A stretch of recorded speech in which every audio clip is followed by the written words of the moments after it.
Nongeye kwirirwa abakunzi ba byose niyo official. Jya basuhuza ndiya ntatiriza bahigiye komega banze nkabaziringa mu nzira izo narose zikabima Imana nizira amagambo agambanye barunduka ikiganje. Muri kumwe na Eme Bayingana rero. Uyu munsi hari amakuru atugezeho muri aka kanya ngira ngo twese tuyasangire kuri uyu mugoroba ku itariki ya 5 z'ukwezi kwa 2025. Kandi ntangira mbifuriza ishya n'ihirwe mu byo mukora byose mukore muhirwe.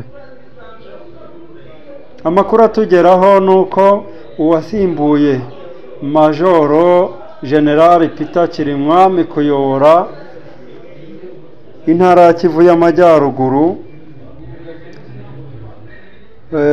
Peter Kirimwami wahitanywe na M23, uyu wamusimbuye ngo yatangiye imirimo ye asana imihanda akabanengwa gutinya M23.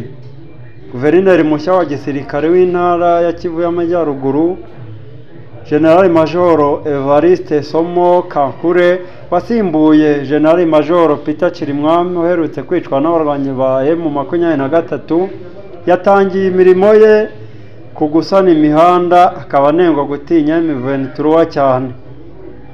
General Majoro Somo Kankure yatangiye kuyobora iyi ntara Ibeni hanze y'umujyi wa Goma usanzwemo icyicaro gikuru cy'iyi ntara. Ibikorwa bye bya mbere byatangiriye ku kubaka no kuvugurura imihanda Imbao Kamango muri Bene aho akorera. Yagaragaje ko mu bimuraje ishinga harimo kuzamura ibikorwa remezo mu bice bikiri mu biganza bya guverinoma ya Kongo mu ntara ya Kivu y'Amajyaruguru.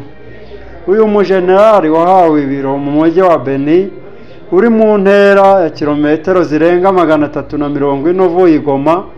Benshi mu baturage batangiye kuvuga ko ntacyo bamwitezeho ko kugarura ibice bigenzurwa na M23. Ku mbuga nkoranyambaga abanyekongo baribaza uburyo generali woherejwe kuyobora intara ngo ayigobotora abo bita abanzi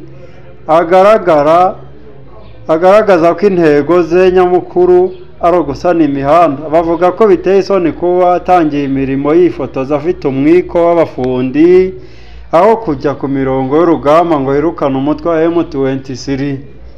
Murakoze kudukurikirana, mukomere kandi uhoraho rurema bintu akomeza abane namwe. Turabakunda kandi namwe tubashimira uburyo mukomeze kwereka ko mutwitayeho.